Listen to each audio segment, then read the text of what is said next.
Saludos mi gente, esto es Abriendo el Show. Esta es la hora del show, ¿no? No, abriendo el show. Diablo, obviamente hay nombres. Ya. Muy buena noche. Hoy abriendo el show. Qué buena noche, buen día. Buena tarde. Bueno. Buena mañana. Pero aquí una vez más estamos Eri y este servidor. Lo dejaron solo hoy, señores. Eri decidió que él quiere que yo le haga preguntas y él va a desarrollar la respuesta y va a explicar el porqué de la cosa. Yo no decidí, señores. Es que entre tanto contenido, que si fulano mató a fulano, que si robo a banco, que si gente presa. Hay que hacer un contenido más sobrio, Alessi, de relajarse con los tigres, que los tigres escuchen preguntas, escuchen respuestas, preguntas que yo te voy a hacer a ti que tú no sabes. Sí, todo eso. Entonces, Eri, ¿por qué de unos años para atrás, para acá, yo he notado, por lo menos en mi entorno, están naciendo más hembras que varones en los partos? es un mito. ¿Por qué? Es un mito. Porque según datos de la OMS, ahora mismo, actualmente, la tasa de natalidad, por cada 100 mujeres que nacen 105 hombres. Entonces ahora, si bien en el pasado había una población ligeramente superior de mujeres en la sociedad, hoy en día no es así. Hoy en día nacen más hombres que mujeres. En natalidad, estamos hablando a nivel global. Pero ¿cómo? Tal vez tu entorno. Ajá, pero está bien, pero ¿cómo tú deduces de algo? Porque, por ejemplo... No, estadística. La estadística, pero las estadísticas pueden equivocarse. Pero, por ejemplo... Sí, pero una estadística de ese tipo no. Si aquí juntamos a 10 hombres o a 10 personas y cada persona dice en tu entorno, ¿qué nace más? Mujer o hombre. Por ejemplo, en mi Seguro. entorno, en la familia mía, nacen mucho más varones que hembras. Mucho más. La proporción es altísima de varones por encima de la de hembras. Eso varía según el entorno. La estadística lo que hace es estudiar todos los casos y eso equilibra la balanza. Siempre la proporción fue similar. O sea, fíjate que 100, 105, a veces era 95, 100, o a veces era una diferencia de 2, un 1%, pero no es una diferencia tan abismal como para tú asumir que nacen más mujeres que hombres. ¿Por qué tú crees que nacen más mujeres que hombres? Porque, por ejemplo, en mi entorno, cada vez que me topo con una mujer embarazada, lo que sea, y al final tú le preguntas o ella dice, o tú lo ves en un baby shower que hacen, es mujer que nace, hembra. Sí, pero eso en tu Por familia. ejemplo, en mi familia, no, y parte no son mi familia también. ¿Me entiendes? Mi familia, la mayoría sabe. Puede ser, por ejemplo, eso varía hasta por países. Mira lo que pasa. Las estadísticas son globales, son de todos los países. Puede ser que en República Dominicana nazcan más mujeres que hombres, pero tal vez en Estados Unidos no, tal vez en... ¿Tú me entiendes? Entonces eso equilibra el asunto. La naturaleza es perfecta, Alexi, y está diseñada para que desproporciones de esa manera no pasen. ¿Tú me entiendes? Eso nunca va a suceder. Y que por cada 100 mujeres hay 20 hombres, eso nunca va a pasar.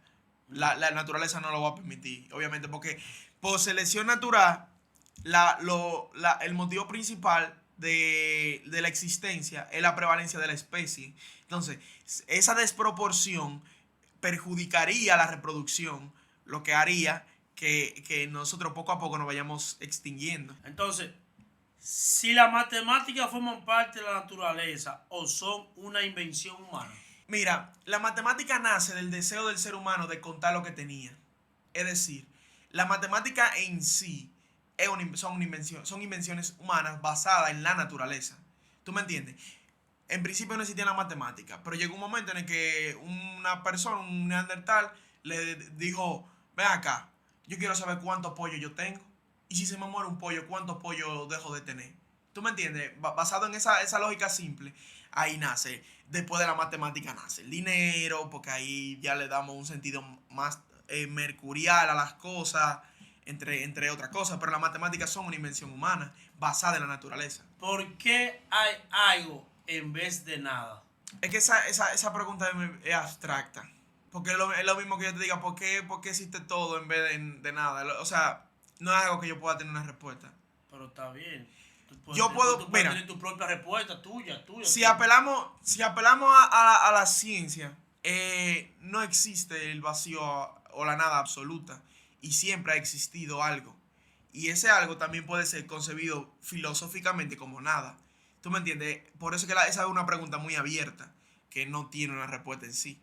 De hecho, yo te apuesto que tú buscaste preguntas imposibles para hacer este cuestionario. No, pregunta normal es que tú puedes tener tu propio criterio. Por ejemplo, esa misma pregunta para ti. ¿Tú tienes una respuesta? ¿Eh? ¿Tú tienes una No, respuesta? pues aquí el intelectual eres tú, aquí el No, yo no universitario soy eres ningún tú. intelectual, yo soy una Aquí el mierda. universitario eres tú. No, yo soy Aquí que sa- tiene la poca mano eres tú. en D. En D, en programación. Eric, el universo se creó de la nada. No. Bueno, sí y no. Porque si partimos de la creencia, de mi creencia teológica, en mi creencia de un Dios creador, Dios crea de la nada. Pero si parte de una misma entidad creadora, significa que creó en base a sí mismo, en base a su poder. Entonces, no es la nada. Si nos vamos, por ejemplo, al Big Bang o las teorías de la creación del universo, la nada nunca existió. Lo que pasaba era que todo el universo o todo lo que existe, toda la materia que existe estaba concentrada en un mismo punto, pero no era la nada, sino que estaba concentrada en el mismo punto. ¿Tú me entiendes? Entonces, llegó un punto que la condensación de esa materia fue tan fuerte, generó tal calor que produjo el gran desgarro, lo que nosotros conocemos como el Big Bang. Entonces, de la nada puede crear Dios, pero si partimos de la concepción de Dios, entonces no es la nada. No sé si tú me entiendes, si yo me doy a entender con eso. O sea, y tú creaste de la nada, pero ahí hubo algo antes de la nada. ¿Quién? Tú. Entonces, no fue la nada, tú creaste en base a ti. No, claro. ¿Tú me En entiendes? base, ok. Ya, ¿cómo es a su semejanza?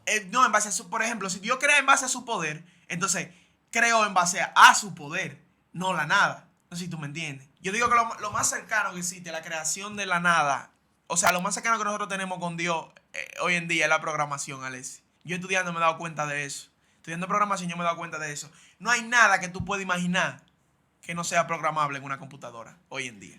¿Podrías tú saber cuál fue el primer pensamiento del primer ser humano? No.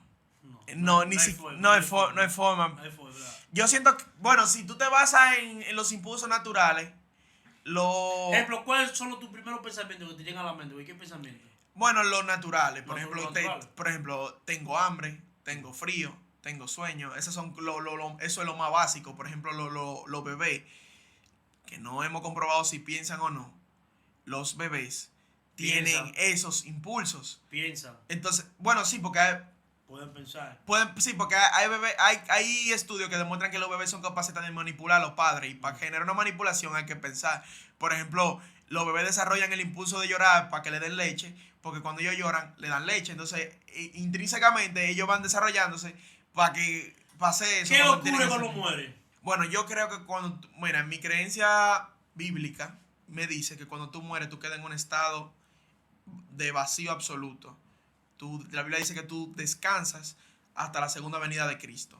Que cuando Cristo venga, entonces los salvados van con él, los que no se quedan en... Entonces, quiere decir todavía, aún después de mundo todavía, se queda en el limbo el ser humano. No, en el limbo no. Yo no creo en el limbo. La Biblia dice que descansan. O sea, tú dejas de existir momentáneamente. Dice que el aliento de vida va al cielo y tu cuerpo se queda. Yo no creo en el limbo. No es como que existe un estado de conciencia superior en el que tú te quedas mientras llega la segunda venida. Hay otras ramas de la teología, otras denominaciones que creen que tú vas al cielo, otras que creen que tú vas al cielo y al infierno. La católica cree que tú vas al cielo, al infierno o al limbo, al estado de limbo, entre otras cosas. Pero yo personalmente creo que tú quedas en el estado de muerte terrenal. ¿Tú crees que pueda existir en el mundo otra persona igual que tú? Sí, el concepto del infinito me dice que la materia puede pasar por todos sus estados posibles en una cantidad infinita de tiempo. Si tú le das suficiente tiempo al mundo, van a ser otro Eric en algún momento. ¿Qué tú le das a esta parte que yo sé que tú lo has tenido, yo lo he tenido y cualquier ser humano que nos está escuchando también lo ha tenido? Es un déjà vu que, por ejemplo, nosotros pensamos, te llega al pensamiento que tú has vivido esta parte. Yo no tengo la explicación médica, no la conozco del déjà vu, pero me ha pasado. Y No, es, a mí y me es, ha pasado. y es pila de raro, porque es como si tú hubieras visto el futuro, pero no te acordabas. Pero no te acordabas. Sí, eso es. No tengo una respuesta para eso porque no tengo la explicación médica. Supongo que algún doctor en la materia podría explicar por qué pasan los déjà vu, pero yo personalmente no tengo esa respuesta. Pero es lógico, porque es que lo que te llega a la mente es como es tan Pero de acá, real, hace tal día yo pensé esto. no, que es tan real que tú dices, pero acá esto no hay manera de que yo no lo haya vivido. Pero ¿cómo es si no me acordaba? ¿Cómo lo viví? Exacto. Es como, bueno, en un sentido científico, técnicamente no existe el pasado. O sea, todo lo que está sucediendo ahora ya sucedió. O sea, solo existe el pasado, perdón, solo existe el pasado. Así que si tú lo pones desde un plano, desde, por ejemplo, de la visión de Dios, que ve el mundo desde una perspectiva atemporal, que está fuera del tiempo, para él todo es un déjà vu. Porque él ve el futuro y el pasado al mismo tiempo. Pero para nosotros, por eso que te digo que no tengo la explicación. Porque si yo no creyera en la ciencia, yo pensaría que fuera algo sobrenatural. Que tú tienes visiones. Que tú... Eric, ¿existe la justicia? No, la justicia per se no. Existe la justicia como en buen dominicano asigún. Asigún. ¿Por qué? Porque nosotros, por ejemplo, la justicia se parcializa en base a la ley. Y la ley no es necesariamente justa. La ley es lo que la mayoría de las personas creen que es justo. Pero eso no es necesariamente justicia. Justicia, para mí, solamente la de Dios. Que como Él es absoluto, Él es más que todo, su justicia está por encima de la de nosotros. Pero justicia en sí no. Porque lo que es justo aquí, por ejemplo, aquí la marihuana es ilegal. Tú tenés marihuana es ilegal, pero en Europa no. O sea, tú aquí tenés marihuana te hace un delincuente. Pero en Europa tú no eres un delincuente, tú eres una persona normal porque la tienes. Entonces tú me entiendes, la justicia se parcializa según la ley. Esta pregunta te va a gustar. ¿Existe un límite para la tecnología? Yo siento que sí. La tecnología es cosa que nunca va a poder lograr. Que son las facultades humanas de razonamiento y de, bueno, tal vez de razonamiento sí, pero de sentimiento. La cosa que están, mira, ¿Tú como, crees que la IA en un momento, ahí mismo, en esa misma pregunta, ahí mismo, ahí en un momento tenga sentimiento? Igual que un ser humano. no, porque O un robot, que invente un robot. no, puede simular sentimientos, puede simular expresiones, puede simular llorar, puede hacerlo exactamente como una persona, pero eso no lo hace una persona, porque informáticamente es imposible tú hacer eso. Tú haces que una cosa tenga sentimiento. Por ejemplo, tú puedes darle a la IA puede tener un sentido de justicia, puede tener un sentido de lo que es bueno y lo que es malo, pero va a ser bueno y malo según los datos que tú le introdujiste. No es que ella de repente va a razonar y diga, no, esto es bueno, no, esto es malo. No, ella va a razonar en base a los datos que tú le proporciones. Así que siempre va a ser un mecanismo, como una función algebraica. Siempre va a ser un resultado de una variable que tú le entraste. ¿Dónde van los recuerdos que se olvidan? Buena pregunta. Tú ves, no sé. Porque Podría, yo supongo que el cerebro tiene como su propio sistema de caché, como la memoria RAM de la computadora, que va reciclando y va diciendo información, o sea, va botando información para no sobrecargarse, pero no sé. ¿A dónde va? ¿qué es el tiempo? El tiempo. Bueno, según Einstein, el tiempo es la perspectiva que nosotros tenemos sobre el movimiento de las partículas en el espacio. Es decir, es como nosotros cuantificamos el movimiento de los átomos en el universo. Eso es el tiempo. Cosa que también es una invención humana. ¿Tú me entiendes? Es simplemente nosotros darle una razón al movimiento de la partícula en el espacio. Ya, eso es el tiempo. ¿Qué es la libertad? La libertad. La libertad también es un concepto que puede ser, es variable según el criterio de la persona. Para mí la libertad, yo puedo hacer la cosa que me hagan feliz sin tener que preocuparme por los problemas que tengo. Eso para mí sería libertad. Pero la libertad para ti puede ser otra cosa. La libertad ante la ley es tú no estás preso. ¿Tú me entiendes? Eso varía según el criterio de cada persona. Y esa es una pregunta que tú se la puedes hacer a cada persona. Para ti, ¿qué es la libertad? La libertad para ti es no te sujeto a yugo. Está bien, eso es libertad para ti. Pero puede ser que para el otro, hasta para un vicioso, se sienta en libertad usando su vicio, aunque sea esclavo de la droga. ¿Tú me entiendes? Esta es la última pregunta, pero te la voy a hacer yo mismo, me llegó a la mente ahora mismo. ¿Cómo tú ves la parte que ahora mismo se han hecho y se está practicando de operaciones a corazones abiertos que hacen trasplantes de corazón? ¿Qué tú bíblicamente, creyentemente, religiosamente, qué tú crees de eso? Mira, es que ahí chocan dos patanas al mismo tiempo. El sentido de quitar una vida para darle vida a otra. No, lo que yo digo, por ejemplo, la vida, el principal motor de la vida es el corazón, Sí. por ejemplo. Entonces, si el corazón tuyo te llega a su límite de vida, pero vienes tú y logras que te hagan un trasplante y te ponen otro corazón para que tú vivas más, entonces no se contradice como la parte de que cada quien tiene su tiempo de vida. No sé si tú me entiendes. Mira, que el problema es que nosotros los seres humanos creemos entender la voluntad de Dios. O sea, nosotros somos tan arrogantes que decimos, no, esto es lo que Dios quiere para tu vida, esto es lo que Dios quiere para... Eso es interpretable. ¿Por qué? Porque los trasplantes de corazón generalmente se dan de un paciente que está terminal a un paciente que su único problema es, o de los problemas que tiene, se entiende que con un trasplante de corazón puede alargar su vida. Si tú no haces trasplante, las dos personas se van a morir. Si tú lo haces, una de las dos se va a morir. ¿Tú me entiendes? Eso no afecta el sentido del destino y del propósito que pueda tener Dios en tu vida. No lo afectaría. Porque Dios, Dios puede ser que esté dentro de la voluntad de Dios que tú hagas eso. eso te iba a decir. ¿Tú me entiendes? Dios. Pero el problema es que la gente tiene una creencia. Una creencia de que cada persona tiene, ejemplo, si tú vas a morir en mayo de 2024, el 31 de mayo de 2024, ellos entienden que ese día ya era el día tuyo. Entonces, lo que yo digo entonces, y si esa persona en ese 31 de mayo logró ese trasplante de corazón y vivió hasta el día 10. Es que no, mira, Alexi, bíblicamente hubieron personas, por ejemplo, el rey Usías, que estaban destinados a morirse un día y Dios le extendió su vida y Dios le extendió la vida. Es el sentido de morir. Y vuelvo al punto. El que ha visto la serie de Vikingos, hay un capítulo en la 4ª temporada, si no me equivoco, donde Ragnar, el personaje principal, le dice a otro personaje, le dice, a diferencia de ti, yo no finjo entender el pensamiento de los dioses.